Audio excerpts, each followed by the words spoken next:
Good day, students. Professor Pontificate here. Your course instructor, Professor Matt, asked that I come speak to you today about the principles of narration.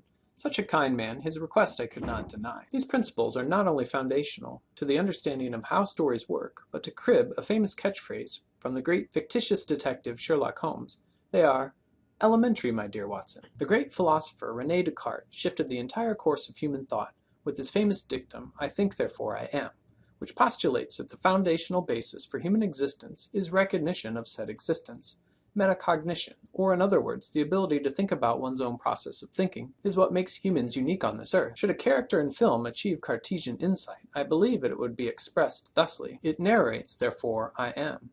But what is the elusive it that narrates? For film has always been apt to present itself as an unmediated story, an utterance without an almighty utterer, which is why film theorists often describe classical Hollywood film as either invisible or self-effacing. This begs the question, what is narration? A definition proffered by the film scholar David Bordwell is the process by which the film's plot and style interact to cue and constrain the viewer's construction of the fabula. Now, this definition needs a bit of unpacking. It derives from the Russian formalist distinction between the plot and the fabula. The plot is simply the sequencing of the action or the events. It's what you see as you watch the film, the events as they are presented by the filmmakers and as the viewer observes them unfold on the screen. The fabula, by contrast, is defined as the imaginary construct that the viewer creates in his or her mind, both progressively and retroactively, that embodies the entire story action as a chronological cause and effect chain of events occurring within a duration and spatial field. One obvious difference between the plot and the fabula is that the plot may be out of chronological order, whereas the fabula reconstructs the plot into a chronological sequence. Furthermore, I like to think of the fabula as the entire story universe, so that what we see in the plot is only a fraction of the fabula. If you'd like an analogy, here goes. The plot is to the earth as the fabula is to the universe. For example, in the initial scene of a film, we may meet adult characters. This is on the side of the plot. But according to the laws of the fabula, these adult characters must have been born as infants, endured childhood the same as all of us, etc. And the entire sum of these prior experiences are part of that fabula. Some of these childhood experiences might be developed later in the film through flashback, but of course, not all will. Sequels will explore other fabula material, say what happens to the characters in 10 years. A prequel will explore fabula material that occurred prior to the initial film. We can deduce from this description that the fabula bears semblance to the world in which we inhabit. And one primary basis of the fabula is that it abides by the law of verisimilitude. That is, some way it must resemble the reality that we know. Even fantasy films that are set in entirely make-believe places must establish some rules and clearly delineate the film from the reality that we experience.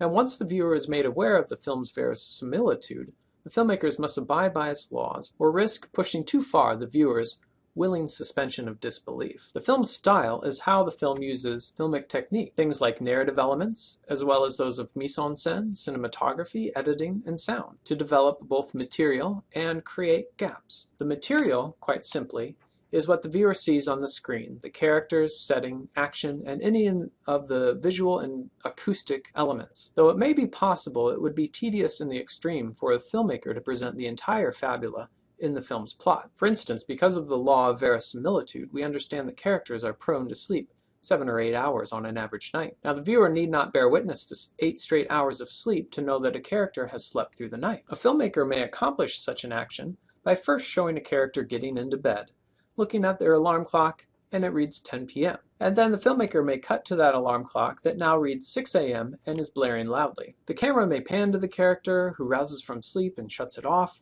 In terms of material, these two shots have taken up only a few seconds of screen time, but because of the gap created between shot 1 and shot 2, the viewer infers that 8 hours have elapsed in fabula time. Another way to think about the distinction between the plot and the fabula is that the plot is what is visible on the screen, while the fabula is what the viewer creates in his or her mind, based on what is presented in the screen. In our example, the viewer must fill in the gap created by shot 1 and shot 2 to believe that the character has slept 8 straight hours without interruption.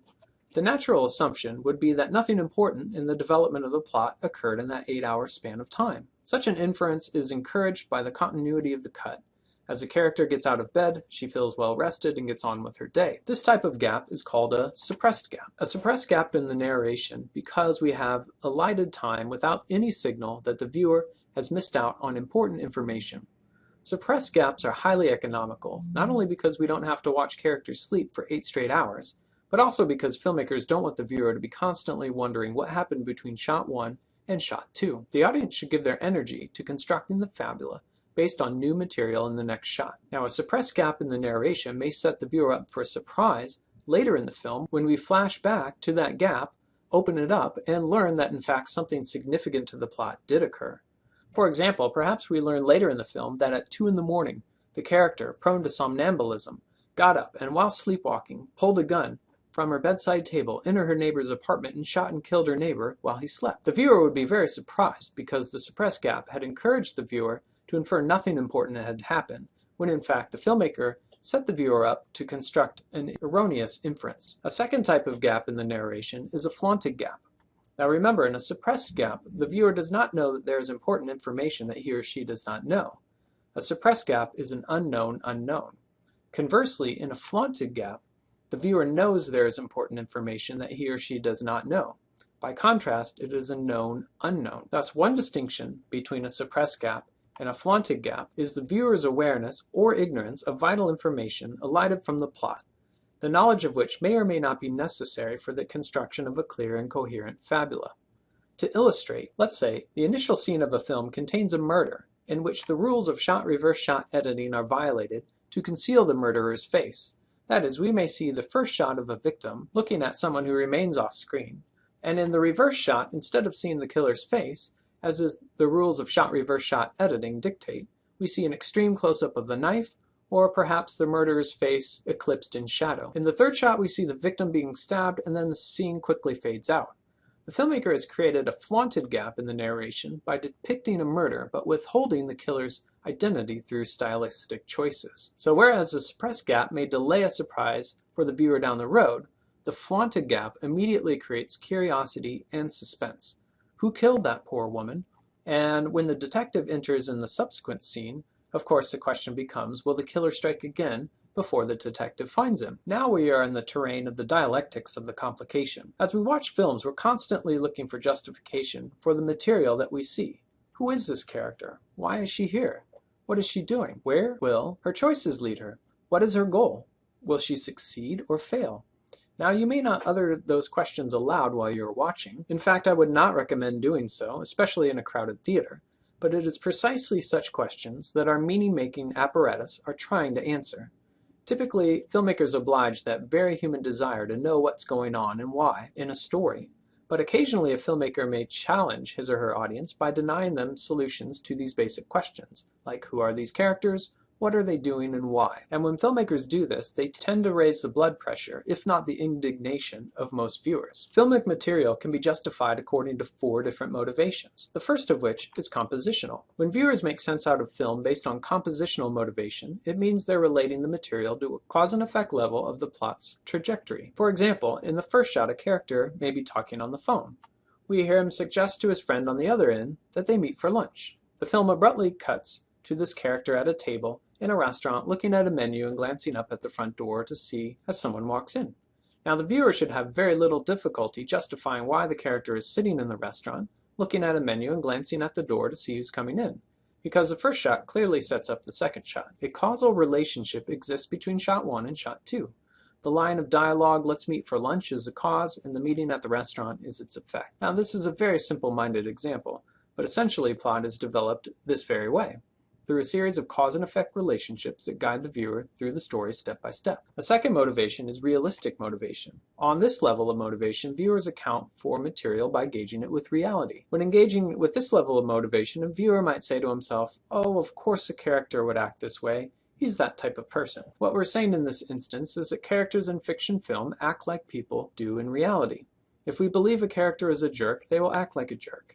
If we believe a character to be kind-hearted, we're not surprised to see her help an elderly man across the street. Now, some of you may have watched a movie with someone who only seems able to account for story material through the realistic lens. Those people are apt to say, over and over again, "Oh, that could never happen in real life." The next time you hear them say that, you can gently suggest that they seek a different motivation for justifying the narrative material. The third level of motivation for narrative material is called transtextual. Transtextual means that the motivating factor for filmic material can be attributed to something outside of the text or the film itself. Two common examples of transtextual motivation are genre rules and a star's persona. Each genre has its own set of rules, and of course these rules evolve throughout a genre's history. But sometimes characters act in certain ways, not because it's terribly pertinent to the plot, nor because people in reality would act that way, but because it's part of the genre's rules. In the Western, there's bound to be a barroom brawl, regardless of how tangential it is to the story's composition. And as a viewer, we will buy into the barroom brawl whether or not it is congruent with the depiction of the characters, or motivated by the causal sequence of events, simply because barroom brawls are germane to the Western genre. In the horror film, the bosomy coed inevitably runs in the opposite direction of help, not because it's realistic, but because that's what characters do in horror films. In the musical, characters suddenly break out into carefully choreographed song and dance numbers, not because that's what most of us do on our way to work in the morning, but because that's what viewers expect from a musical film. A star's persona is the second type of common transtextual motivation. Stars such as Jim Carrey, Adam Sandler, Chris Farley, or even Robert De Niro in certain roles may act in ways that have no bearing on the plot or relate to the way people act in reality. But they are an acceptable part of the film simply because they are actors who have developed a persona to which viewers are accustomed and have grown to appreciate or not, depending on personal tastes. The fourth and final motivation is called artistic.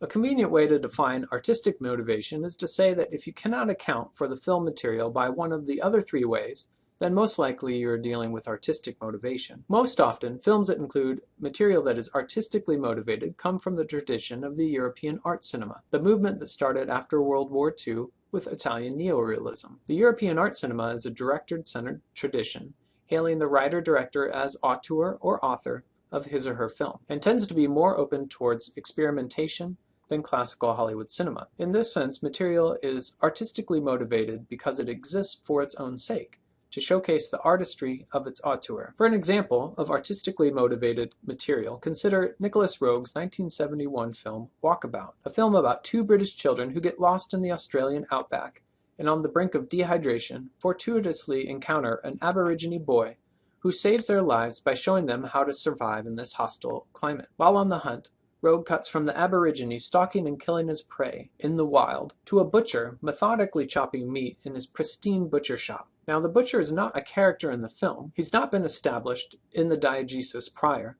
nor is it a flash forward because he does not enter the film again. So this fact eliminates both compositional as well as realistic motivations. And Roeg is not working inside of a genre, so the motivation can only be attributed to artistic. Of course, the cut is metaphorical, emphasizing the dialectics of civilization versus wilderness, a key theme in the film. But the point at hand is that the shot of the butcher are an obvious intrusion of the author into the film's diegesis, the film's story world, to make an intellectual point and to showcase his artistry. Now, one reason films make so much sense to us, and so easily too, is that filmmakers generally rely on a basic structural format for storytelling called the canonical story format. The canonical story format is not unique to film. It's a slight variation on a much older form that dates back to ancient Greek drama. The canonical story format has four basic moves, the first of which is exposition. In the exposition, we are introduced to characters who are situated in a setting, and we observe how these characters relate one to another. The exposition sets the stage. The second part of the canonical story format is the complication, in which some element of conflict is introduced and will typically rise in intensity until it reaches a climax, which is a third move of the canonical story format. Typically, films do not end at the climax, but rather with the denouement, which provides some closure to the narrative and restores a sense of equilibrium. Things may have changed by the end of film, but the new sense of normal has been reestablished. The exposition may last anywhere from 5 to 30 minutes, depending on how quickly the filmmakers want to get to the action. Typically, the longest part of the film is a complication, as the conflict is teased out. The climax is typically one scene, though it may carry over across multiple scenes. Just think of your conventional superhero movie. The climax is when the ultimate good guy finally faces off against the ultimate bad guy. The denouement is usually a short scene after the climax, though some films may have a 15 to 20 minute denouement that ties up all the narrative loose ends. Conventional plot relies on what I call the 3 C's and 2 D's, which hopefully does not resemble your report card last semester, though if it does, you could do worse. The three C's include causality, conflict, and closure. The two D's include deadlines and a dual structure. Causality refers to cause and effect. This is to say that one scene sets up the next. Remember the four motivations? One primary way viewers make sense out of the filmic material is through compositional motivation. The motivation is on the side of the viewer, as it describes the viewer's activity in the film process, whereas causality refers to the elements of the plot that link one to the next. Recall, if you will, the example I gave of the character who in the first scene discusses having lunch, and in the second scene we see her seated at a table in a restaurant. This example illustrates causality par excellence. We can relate conflict back to the complication in the canonical story format. All film plot relies on the development and resolution of some conflict. In this regard, conflict is inherent to narrative. Should we live in paradise, a world without conflict, it's my contention that narrative would become superfluous. In such a world we do not live, and thus we have narrative to assuage that inexorable reality. Conflict in narrative can be a variety of different types. Interpersonal, which means character against character. Intrapersonal, which means a character within him or herself. Conflict can also be engaged between a character and society, a character in nature, or a character and some cosmic force. The third C is closure, which means that films work through their conflict to some logical end that must resolve the conflict on some level. This is not to say that everything must be happily resolved. Sometimes resolution is most unfortunate for our characters, but it is to say that there must be some closure to the film.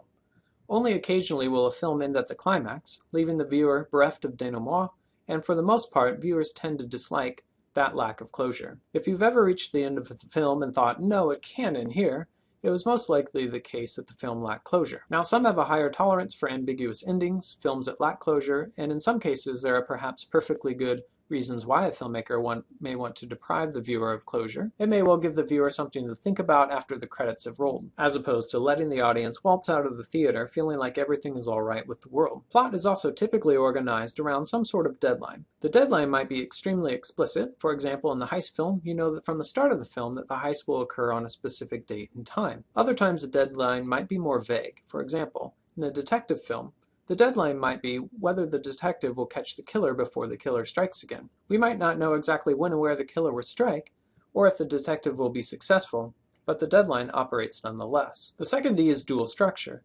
Typically, a Hollywood plot is structured around a romantic plotline, so-called topic A in Hollywood lingo. Conventionally, this will revolve around a heterosexual couple. The second plotline revolves around some element of work. Now, it doesn't necessarily mean the occupation of the character, but it's rather whatever work needs to be done to accomplish the film. Take Alfred Hitchcock's film Rear Window as an example. The protagonist, L.B. Jeffries, is a photojournalist. However, the work to be accomplished in this film involves amateur sleuthing. Jeff must figure out whether his neighbor has murdered his wife. Thus, the work to be accomplished has nothing to do with Jeff's occupation. You may be wondering, why do filmmakers use the canonical story format? Well, for one, it's an easy tool to use when you're writing a screenplay or telling a story. Secondly, it functions as a structural schema. A schema is a knowledge structure in our brains that helps us process new information by building on what we've already learned from past observations. When we repeatedly watch films that conform to the canonical story format, we can process new films that conform to that format more easily, which is very convenient. What happens when films do not conform to the canonical story format is that we may find them confusing, because whether we consciously know this or not, we are primed to anticipate certain clues and plot moves, and when these expectations are not met, we often make judgments, like this film is boring, or this film is strange, or this film is artsy. A few more terms that need definition. One is flashbacks. Flashbacks are one common technique filmmakers use. A flashback interrupts the chronological flow of events to go backwards in time.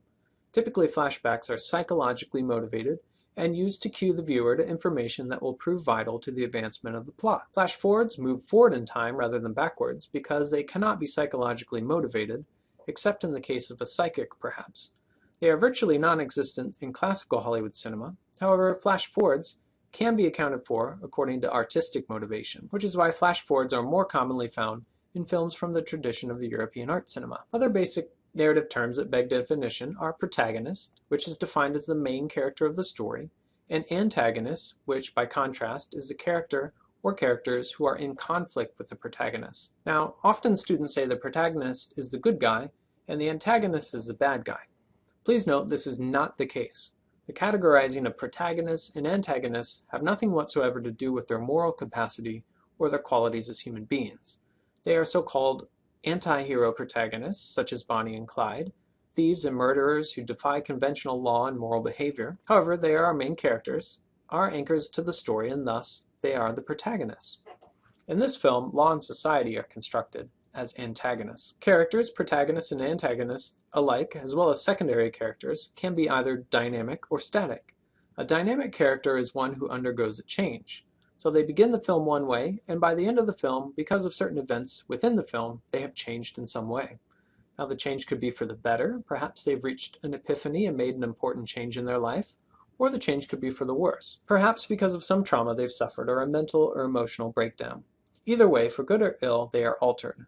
Static characters, on the other hand, do not change. They start the film one way and finish the film the same way. They have undergone a series of traumatic incidents along the way, but they've weathered the tribulations intact. Another narrative term we need to define is motif. A motif is a repetition of something. It could be a word, phrase, image, color, object, music, etc. that gains some significance by the end of the film.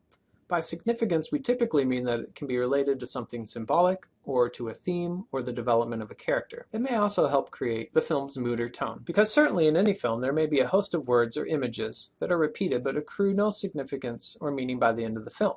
As Dr. Freud said, sometimes a cigar is just a cigar. Motifs can be symbolic. A symbol is something that stands for something outside of itself and its immediate context. For example, in the 1967 film The Godfather, water is a motif. Our protagonist, Ben Braddock, can be seen floating in his parents' pool quite frequently in the exposition and complication of the film. On one level, the pool is simply that, a pit filled with water and intended for recreation. But through repetition, repeated images of Ben in the pool, it becomes a motif that symbolizes Ben's attitude towards life. This is the nature of symbolism. It's no longer simply a pool in its denotative or functional sense, but it means something larger than that immediate context. It's a reflection of Ben's aimlessly floating through life. Symbols can relate to social and cultural issues in the world at large. For example, nearly every science fiction film from the 1950s mentions something about radiation. It could be a passing comment, or it may be the crux of the entire narrative. But if you pay close enough attention, you're bound to find some reference to it. These references are symbolic of the age of anxiety, the very pertinent cultural fear of atomic warfare. In the wake of World War II, society was set on edge, fearing that, for the first time in human history, humanity could at any point be completely wiped out of existence, not by a cataclysmic natural disaster, but as a consequence of humanity itself, the apocalyptic result of its terrible weaponry. So in this sense, radiation may have some narrative purpose situated within the film, but simultaneously it's symbolic of a larger cultural issue. Our last narrative term that begs definition is theme, which can be defined as the film's meaning expressed as an abstraction. Other elements of film, such as character, plot, and setting, exist on the surface of the film. The theme, on the other hand, looks deeper to suggest what those things mean. Why do we have characters that act in such a way? What does it add up to? What does it all mean? When you answer such questions, you're on the path towards discerning the film's theme. Hollywood is notorious for having fairly simple themes, ones that reaffirm generic social values like good triumphs over evil, crime does not pay, true love overcomes all obstacles. While in general that axiom holds true, it's also the case that through ideological readings of a film, one may be able to see deeper or subversive themes at work. Take, for example, James Wells' original 1931 adaptation of the classic novel Frankenstein. One could easily say that the theme of this film is to keep scientific experimentation in check. Do not lose your humanity in the name of progressive science. Such an interpretation would not be without merit. However, considering the film from an ideological approach may offer another perspective on its theme. In the film, Dr. Frankenstein's main goal, we learn, is to try and create life with his own two hands, as he says. In order to accomplish this goal, Dr. Frankenstein commences a clandestine experiments in his secret and secluded laboratory set up in an abandoned building. Frankenstein gives himself day and night to his experiments, to the effect that he is neglectful of his eager fiancée. Furthermore, we learn that Dr. Frankenstein's father is anxious for his son to marry and give him a grandson. This is a key development in the film's central plot, because Dr. Frankenstein is trying to create life outside of socially sanctioned institutions and means, whereas by contrast, his father and his fiancée both want him to create life through the socially sanctioned institution of marriage and the good old-fashioned way, that is, heterosexual coupling. In this sense, Frankenstein's monster becomes what film theorists call a queer figure, because the monster interrupts the conventional heterosexual relationship. Please note, queer in this context is not used as a pejorative, but rather it's the adopted term theorists use. Incidentally, it is on the day of Frankenstein's wedding that the monster escapes and breaks into Frankenstein's house, attacks his bride, and needless to say, puts a kink on the honeymoon. It's not until after the monster, the queer figure, has been eliminated that Dr. Frankenstein is able to consummate his marriage.